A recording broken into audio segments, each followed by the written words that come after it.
Hi, எல்லோருக்கும் வணக்கம். Welcome to Vijith view. So Bigg Boss season 9 Tamil. இந்த வீடியோவில் நம்ம என்னடா இது சீசன் அப்படின்ற மாதிரி ஆயிடுச்சு. ஏன்னா ஒரு பக்கம் ஆனால் நைட் ஆனால் கில்மா படம் மாதிரி பண்ணுறானுங்க, காலைல ஆனால் ஆக்ஷன் படம் மாதிரி இருக்குது. இதில் கரெக்டாக பார்த்தீங்கன்னா யாருக்கு ஒரு சப்போர்ட்டாக இருக்கிறது, இல்லை யார் கரெக்டாக இருக்கா அப்படின்றதே பயங்கர கன்ஃபியூஷனில் இருக்குது அப்படிங்கிறது பார்க்க முடியுது இந்த சீசனில் தான். ஏன்னா எப்பயுமே ஒரு வாரத்தை தெரிஞ்சு கொஞ்சம் பரவாயில்லாமல் இருக்காருப்பா அப்படின்ட்டு இங்கே எல்லாமே பைத்தியங்களாக இருக்குது அப்படிங்கிறத பார்க்கும் பொழுது ரொம்ப டஃப் தான். இந்த சீசன் பொறுத்த வரைக்கும் எவன் ஜெயிச்சாலும் கவலை இல்லை அப்படின்ற அந்த ஆங்கிளை நோக்கி தான் நம்ம பயணம் பண்ணணும் அப்படின்ற மாதிரி நமக்கு தோணுது. சரியா, ஒரு 2 ப்ரோமோ ரிலீஸ் ஆயிருக்கு. அதை பற்றி நம்ம கண்டிப்பாக டிஸ்கஸ் பண்ண போகிறோம். அதோட ரியாக்ஷன் நம்ம பார்க்க போகிறோம். அது மட்டும் இல்லாமல் கனி அவர்களுடைய முகம் சரவென கிழிந்து தொங்க ஆரம்பித்து விட்டது அப்படிங்கிறது க்ளீனாகவே தெரியுது. கேட்டால் அவங்களுக்கு எதுவும் பண்ண தெரியாதான், எதுவுமே செய்ய தெரியாதான் அப்படின்ற மாதிரி ஏகப்பட்ட விஷயங்கள் அவங்களுடைய எண்ண ஓட்டத்தில் இருக்கிறது அப்படிங்கிறது ஒரு பக்கம் இருந்தாலும் நமக்கு என்னடா அது இப்படிப்பட்ட ஒரு பொம்பளையா நீ அப்படின்ற மாதிரி இருக்குது. ஸோ கனியுடைய மேட்டர் வருவோம். கனி எந்த வீட்டில் இருக்காங்க சொல்லுங்கள் பார்ப்போம். லக்ஸரி ஹவுஸில் இருக்காங்க, பிக் பாஸ் ஹவுஸில் இருக்காங்க. ஸோ பிக் பாஸ் ஹவுஸுக்கு என்ன ரூலு, அவங்களுக்கு என்னெல்லாம் செய்யணுமோ லக்ஸரி ஹவுஸுக்கு அதை செஞ்சு கொடுக்கணும். கரெக்டாக? ஸோ அவங்க என்ன கேட்டாலும் செஞ்சு கொடுக்கணும். நீங்கள் அதை பிரேக் பண்ணுறீங்க அப்படின்னாலே நீங்கள் தண்டனைக்கு ஆளாகுவீங்க. எது வேணாலும் பண்ணலாம் லக்ஸரி ஹவுஸ் வைஸ். ஏன்னா அதுதான் பவர் அவங்க எடுத்து வச்சுருக்காங்க. ஸோ அப்படி இருக்கப்போ நீங்கள் தான் நெருப்புன்னு செலக்ட் பண்ணிட்டு வந்துட்டீங்க எல்லாருமே உள்ள. ஸோ அவ்வளவு கோவம் வருதுங்க. அதுவும் இந்த விக்ரம்லாம் திடீர்னு சாப்பாட்டுன்னு சொன்னோடனே கத்திட்டான். எதுக்கு கத்துறானோ இல்லையா, சாப்பாடுன்னவனே ஓன்னு குழச்சிட்டான் அவருக்குள்ள. ஸோ நிறைய விஷயங்கள் இந்த மாதிரி நடந்திருக்கு. இதை விடுங்க, நான் அப்புறம் வரேன். ஒரு ப்ரோமோக்கு அப்புறம் ரியாக்ஷன் பண்ணுவோம். இந்த கனி மேட்டருக்கு வருவோம். ஸோ இந்த மாதிரி ஆள் என்ன பண்ணுறாங்க அப்படின்னா, உட்காந்துக்கிட்டு ஆளுகளை கூட்டு வச்சுக்கிட்டு நம்ம நியாயமாக இருக்கணும், நமக்கு வேண்டியது நம்ம வாங்கிக்கணும். ஸோ என்ன பண்ணலாம்னு சொல்லி பிளானை போட்டு கேடுகட்டத்தனமாக ஒரு மோசமான பிளானை போடுறாங்க. அதாவது அவங்களுக்கு ஒன்றுமே கொடுக்கக்கூடாது, எல்லாத்தையும் நம்ம சமைச்சு விட்டு 3 நாள் வச்சு உள்ள திம்போம், சோத்தை மட்டும் ஆக்கி நல்லா ஊற்றி அடிப்போம். அவங்க எதாவது கேட்டாங்கன்னா சிக்கனை மட்டும் செஞ்சு கொடுப்போம், மற்றபடி அவங்களுக்கு எதுவுமே வேணாம், பட்னி கிடக்கட்டும் அப்படின்ற மாதிரி அந்த ஒரு ஆங்கிளில் பார்க்குறானுங்க. அது எப்படிரா நீங்கள் ஷேர் பண்ணி கொடுங்க, இல்லை இவ்வளோ தான் கொடுக்க முடியும், எங்களுக்கு இது வேணும்னு சொல்லி அப்படி கூட பேசி பார்க்கலாம்.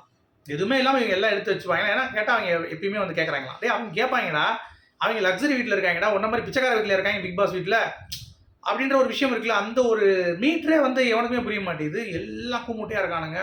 இவங்க சுற்றி வர கூமுட்டையாக சொல்லணும். கனி சொல்லும் போது இல்லைங்க அது தப்பாக இருக்குது நீங்கள் சொல்கிறது. ஒரு கேப்டன் ஒருத்தர் இருக்கான் பாருங்க, ஃப்ரைட் ரைஸ், அவன் ஒன்றுமே பண்ண மாட்டான். ஃப்ரைட் ரைஸாச்சும் போடலான்னு பார்த்தா அதுவும் போட மாட்டான். அரோராவை நல்ல வேலை, அரோரா பாத்ரூம் கூப்பிட்டுச்சு, உள்ளே போயிருந்தானா கேஸு தப்பிச்சிட்டான். அது வரைக்கும் கொஞ்சம் பாராட்டிக்கலாம். பட் இருந்தாலும் நான் என்ன சொல்கிறேன் அப்படின்னா, இந்த ஆங்கிளில் ஒருத்தன் கூட கனிக்கு எதிர்த்து பேச மாட்டான். அதான் பார்வதி அழகாக சொல்கிறா. 3வது உங்களை பார்த்துருப்பீங்க. இந்த கனி அப்படியே மயக்கி எல்லாத்தையும் இது பண்ணிட்டா, எல்லாத்தையும் எதிரிகளாக விடாமல் கட்டுக்கோப்பில் வைக்கிறது எவ்வளோ பெரிய அரசியல் தெரியுமா, அது செம்மையாக பண்ணுறா கனி அப்படின்ற மாதிரி சொல்லிட்டா, போட்டு உடச்சிட்டா. ஸோ கனி அப்புறம் எல்லாம் முடிச்சுட்டு சொல்கிறாங்க, எனக்கே தெரியல நான் இவ்வளோ வில்லியாக மாறிட்டு இருக்கேன். ஏம்மா அது உன்னுடைய கேரக்டர். ஏன்னா நேற்றே பார்த்தீங்கன்னா தெரியும், பார்வதி ஒரு மேட்டர் சொல்லியிருப்பாங்க, பார்வதி நாசமாக போகட்டும், நீ தான் என் வீட்டு பிள்ளை, நீ நல்லா இருந்தால் போதும்டா அப்படின்ற மாதிரி ஒரு வார்த்தை சொல்லியிருப்பான். அப்பயே எனக்கு தெரிஞ்சிருச்சு இது ரொம்ப மோசமாக போகும்னு சொல்லிட்டு. ஸோ அதனால தான் நான் சொல்கிறேன், டேஞ்சரான ஒரு ஆள் நம்ம கனி. இனிமேல் போக இப்படி விளையாண்டுருந்தாங்கன்னா கண்டிப்பாக ரொம்ப டேஞ்சராக இருப்பாங்க. ஏன்னா அந்த ப்ரோமோவில் சொல்கிறாங்களே, நமக்கு தேவை நம்ம எடுத்து வைப்போம், நமக்கான போராட்டம் பண்ணுவோம். ஏமா நீங்கள் என்ன இருக்கோ அதை கேட்டு வாங்குங்க அவங்ககிட்ட, அது தப்பு கிடையாது. நீங்கள் அதை அபகரிச்சு எடுக்கிறது. ஏன்னா லக்ஸரியில் சாப்பிட்ற 2 ஆப்பிள் தின்னான்னு சொல்லி கலையரசன் சொல்லிட்டு இருந்தான். அது அவங்களுடைய பவர். அதை புரிந்து கொள்ளாமல் நீங்கள் தவறு செய்கிறீங்க. பவரை புரிந்து கொள்ளாமல் தவறு செய்கிறீர்கள் அப்படிங்கிறது தான் என்னுடைய ஆணித்தரமான ஒரு பாயிண்ட். இதற்கு நீங்கள் தான் பதில் சொல்ல வேண்டும். சரியா? அது மட்டும் இல்லாமல் கனி எப்படி பிளான் பாருங்கள், ஒருத்தரும் திங்கக்கூடாது, நான் சாப்பிட்லண்ணா அப்படின்ற மாதிரி எப்படி நீங்கள் ஆடுவீங்க கேமு. இது அவங்களுக்கு தெரிஞ்சிச்சுன்னா என்ன, அவங்க டர்ட்டி கேம் ஆயிரும். சரியா? இப்போ நம்ம ப்ரோமோக்கு வருவோம். இந்த ஒரு பிரச்சனை பண்ணதுனால இவங்க என்ன பண்ணுறாங்க, எடுத்தவொடனே எல்லாத்தையும் எடுத்து வச்சுக்கிறாங்க போல். லக்ஸரி டீம் எடுத்து வச்சுக்கிறாங்க. அப்போ லக்ஸரி டீம் வினோத் சொல்கிறான், அந்த மாதிரி வேணும்னா கேட்டு வாங்கிக்கோங்கன்ட்டு. உடனே சோறும் போட்டு உங்களுக்கு தரணுமா அதையும் அப்படின்றான் குண்டேன்.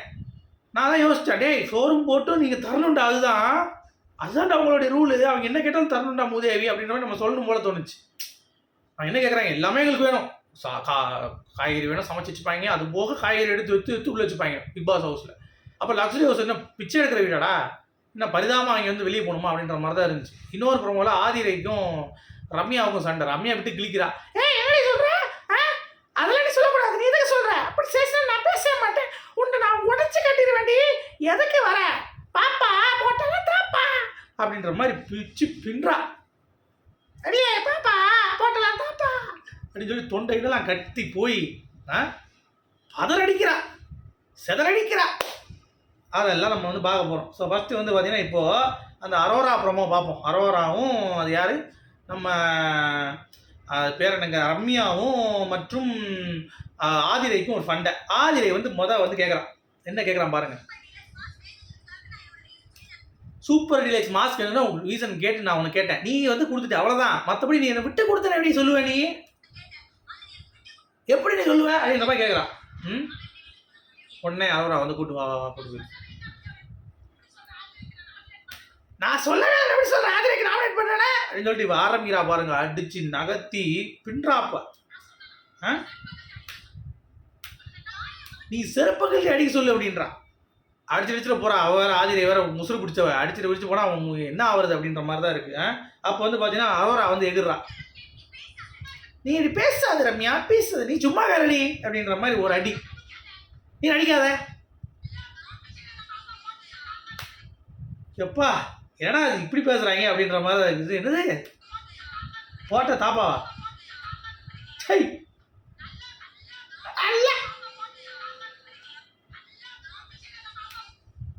நல்லா ராப்பிச்சு எடுத்த பாப்பா போட்டா தாப்பா அப்படின்றான். யாத்தாடி எப்படிப்பட்ட ஆளா இருப்பாவா அப்படின்ற மாதிரி. அம்மாடி சொல்லவா, நீ சொல்லவா, சொல்லவா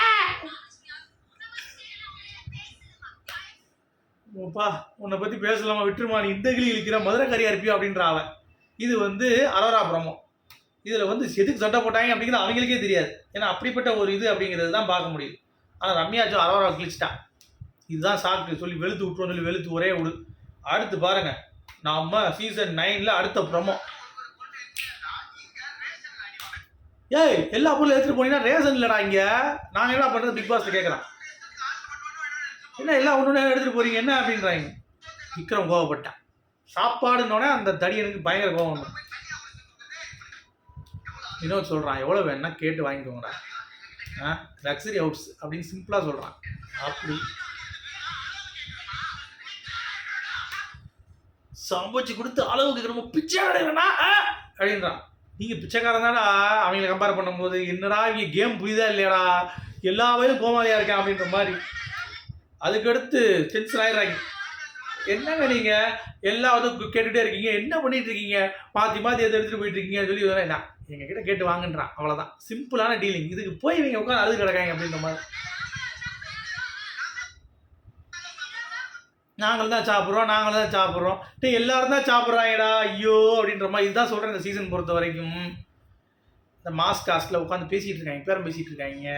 இதில் வந்து பார்த்தீங்கன்னா சாப்பாடு இது பண்ணணும், நீ பண்ணாமல் போ அவ்வளோதான், ஒரே இதில் அடித்து தூக்கி போடுங்கடா அப்படின்னா பண்ணவே மாட்டுறாங்க. அதுதான் ரொம்ப வந்து வருத்தமாக இருக்குது அப்படிங்கிறது.